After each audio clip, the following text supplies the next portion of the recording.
When Disney World opened, the Magic Kingdom, there was a sense of wonder about it all. Fantasyland was maybe a little incomplete. It was kind of small. They still needed some more things to round out Fantasyland. So in 1988, 17 years after park opening, they decided that it was time to add something new. And what they thought of was something related to Mickey's 60th birthday. So in June of 1988, they opened something that they called Mickey's Birthdayland, which would have been right here as you head back toward where the Storybook Circus is now. So Mickey's Birthdayland was this idea that was created to kind of showcase Mickey Mouse and his birthday. Now, first off, I have to wonder, is the math right on that? 1988, is that his 60th birthday? I guess so. So it seems kind of weird to me. It doesn't seem like it works out. But anyway, the point is that what they did was they created this Birthdayland that became something kind of unique and was a way to celebrate Mickey's birthday. They had Mickey's country house, they had Mickey Mouse meet and greets, something they really hadn't done up until that point. And they had a few minor things that they did, like having a little petting zoo and a little farm there. And they had Minnie Moo, the cow that had the Mickey Mouse birthmark on it. And then later, they updated it to be Mickey's Toontown and Mickey's Toontown Fair, where it became more of a fair and became something more, where they had more things happening. They also had some shows they did to celebrate Mickey's birthday, and it was a tie-in to the Disney Channel, to shows they were doing there as well. So it was kind of fun. And then it became stale and sort of old. And that's when Disney decided in about 2011 or so to close it down and create something that's the Storybook Circus, which becomes a much bigger thing. They moved the Dumbo attraction from over in Fantasyland over there to over here, and it became something that was part of the whole Storybook Circus. They brought in Casey Jr. to kind of tell that part of the story, and it became something much more sophisticated and a little more complete in the storytelling. Look, they never planned to keep Mickey's Toontown open, but it was so popular, they really had no choice. And plus, it took some of the capacity from the park, so it all kind of worked out in a way. But the history of Toontown goes back into the mid-1980s. If you think about it, Epcot construction had been completed, the studios were still far off in the distance, and the Magic Kingdom hadn't changed much in its 15-year history. Sure, a few attractions had been added, most notably Space Mountain and the Pirates of the Caribbean, but it was time for a little expansion and a small change to the park. One of the problems that Disney was experiencing was that guests complained that they didn't see Mickey Mouse on their visit. Mickey was once, believe it or not, a free-roaming character who would show up at various parts of the park, sometimes on Main Street, sometimes at Fantasyland, and sometimes right at the steps of the castle after a parade. Hardly anyone ever asked for his autograph. Instead, they just wanted a quick picture with the mouse who started it all. But Disney came to realize that they were sitting on a sort of gold mine when it came to the guest experience. They could offer a consistent place to meet Mickey, to get your photo, and maybe even get an autograph. So they set him up at Exhibition Hall. That's right at the end of Main Street, right next to Tony's Town Square restaurant, and let the guests know where he was. Now, there was another thing happening at the same time. In November of 1988 was going to be Mickey's 60th birthday party. So the Disney company wanted to make a big splash and make a big birthday party that kind of celebrated him in a large way. So they came up with a clever idea. Why not create an area, a land if you will, especially for Mickey's birthday bash, and make it last through the entirety of 1988. Maybe you bring in some new guests, maybe you get to have a little party experience. It's all kind of fun. It kind of adds to the fun factor of being at the Walt Disney World Resort. And so for the next year or so, planning and construction began on a new land to be called Mickey's Birthdayland. They decided to use some of the space behind the area where the 20,000 Leagues Under the Sea ride once existed, and they wanted to build some elements that would make it seem unique, maybe a little exciting.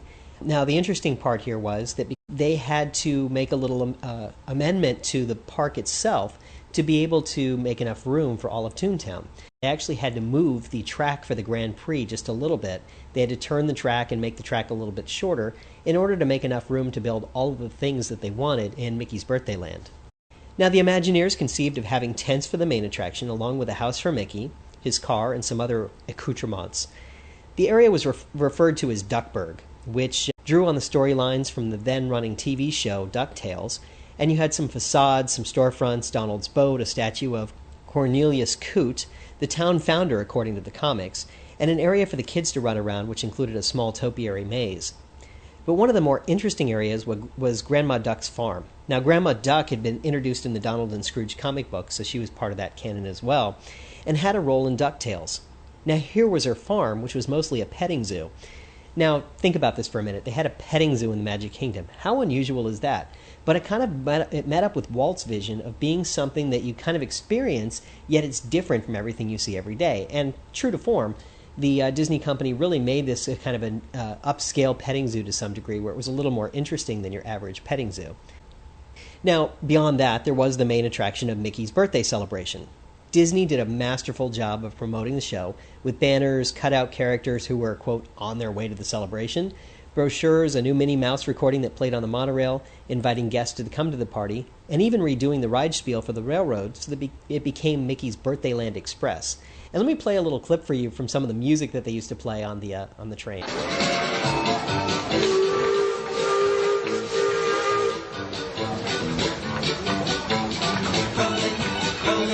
On the express, we're rolling, Mickey's Birthdayland Express. Rolling, rolling on the express. Rolling, Mickey's Birthdayland Express. Rolling, rolling on the express. To our right, you can see the rivers of America and Tom Sawyer's Island. Beyond that is Liberty Square, a touch of colonial America reborn. There you'll discover the inspiring Haunted Mansion and the spooky Hall of Presidents. Just around the bend lies the little town of Tumbleweed. Population all dried up, so the town went entirely. Now we're entering the real backwoods, folks. Here's a glimpse of the true Florida frontier, much as it was when the first explorers saw it. Over there on our right are two of our oldest river residents, Old Gator Joe and his dog Rufus, fishing off the porch of their luxurious waterfront condominium. Let's all say hi to Joe. Hi, Joe! Must be in one of his moods.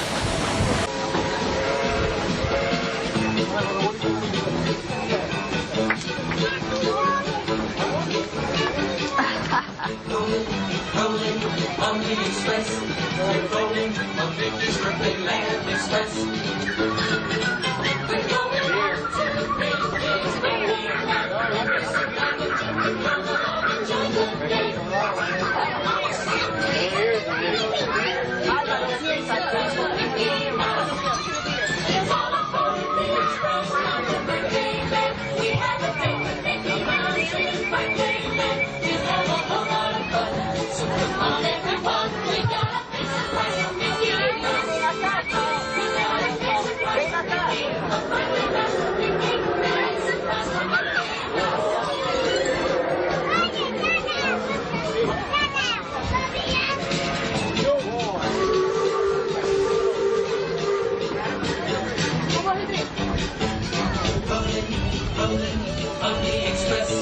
Our next stop is Duckburg, home of world-famous movie star. As you know, Duckburg is the feather pillow capital of America. Things have been good for the Duckburgers. Down is up. Next stop, Mickey's Birthdayland. Now you see that house in there? Well, that's where Mickey Mouse lives. Minnie's got the party all set up out back. Just go on through the house. Now, please remain seated till we come to a full stop. Gather all your loose belongings and watch your step as you leave. Have a good time, folks, and see peace and ice. You would arrive at the big tent and be taken into the show. It was a live stage show with a few performers hosting the show, along with Mickey's pals planning a big party for him. It was pretty cute, I have to say. Hey kids, it's Minnie. Oh, I'm fine. You've got to get Mickey out of his dressing room and over here right away. The surprise is about to start. While the kids were coming to get me, my other friends tried to bake the cake. Let me see, 1 quart of milk. Hey, Pluto, there are no dog bones, birthday cakes. Minkle, Minkle. Oh, Pluto, gosh. I've never baked a cake before. What goes in it? Let's look in the cookbook. What an excellent idea. Thank you. Think nothing of it. It says flour. Flour? What kind of flour? These look nice.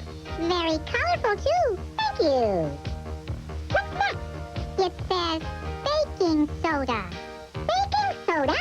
What's baking soda? I don't know. I'll look in here. Hey, here's a soda. That looks tasty. Yes, indeed. And now it says ice a cake. What do you use to ice a cake? Silly, you use ice. What's next? It says 1 cake of yeast. Come on, Mickey, come on. Minnie wants you right Okay, away. let's go. Come on. Be quiet, everybody. Shush.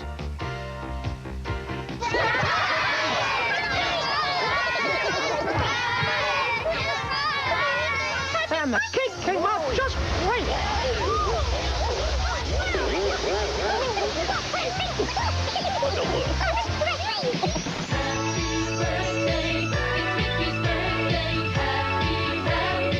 Good friends make birthdays special.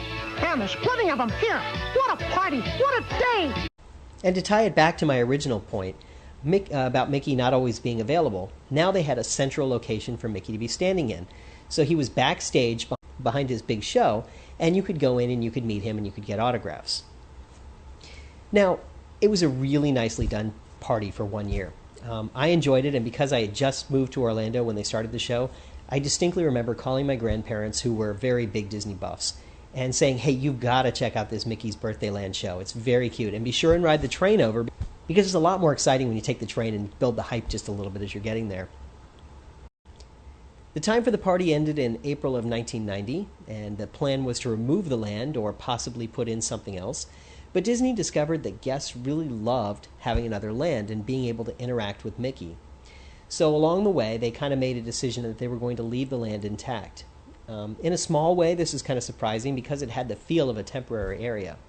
I can only imagine if we had had the internet at the time, the land probably would have been a topic for a lot of discussion. So the Imagineers and Disney decided to leave it open. Well, technically they closed it for about a month and rethemed it as Mickey's Starland.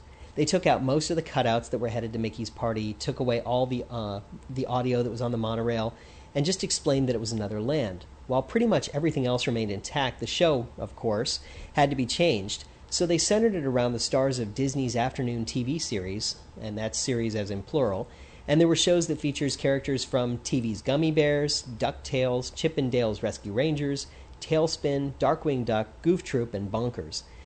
In any event, the show changed from time to time, much like the Playhouse Disney show changes over at the studios. But it was mostly a formulaic show, just rotating a couple of elements and the characters who appeared on stage. It was always called Mickey's Magical TV World. Zoo. One of the attractions of the zoo was a cow called Minnie Moo. Now, she was a Holstein cow, meaning she was one of those cows that's mostly white with black splotches on her. And it turned out that she had 3 concentric circles on one side, which formed a perfect Mickey Mouse head. And legend has it that the owner, when she was born, called the local paper and let them know about the calf that was born. And they came out and took pictures, and the Disney company ultimately contacted the owner and asked to purchase her. And so they could put her on display at the Magic Kingdom.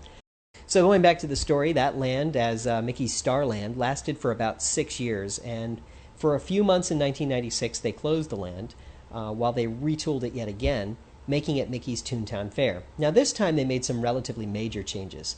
The facades were all changed. The buildings were all changed. One of the new buildings became Pete's Garage, which I thought was kind of cute and clever because it was actually a restroom, kind of a joke in there somewhere. I was always amused in seeing that. We now had Mickey's Country House, Minnie's Country House, a new boat for Donald, the playground morphed a little, and Goofy's Wiseacre Farms replaced Grandma Duck's farm. The animals were moved to Fort Wilderness, specifically to the Tri-Circle D Ranch. They also moved Minnie Moo over there, where she resided. You could go up and pet her until she went to the Great Big Farm in the Sky in 2001.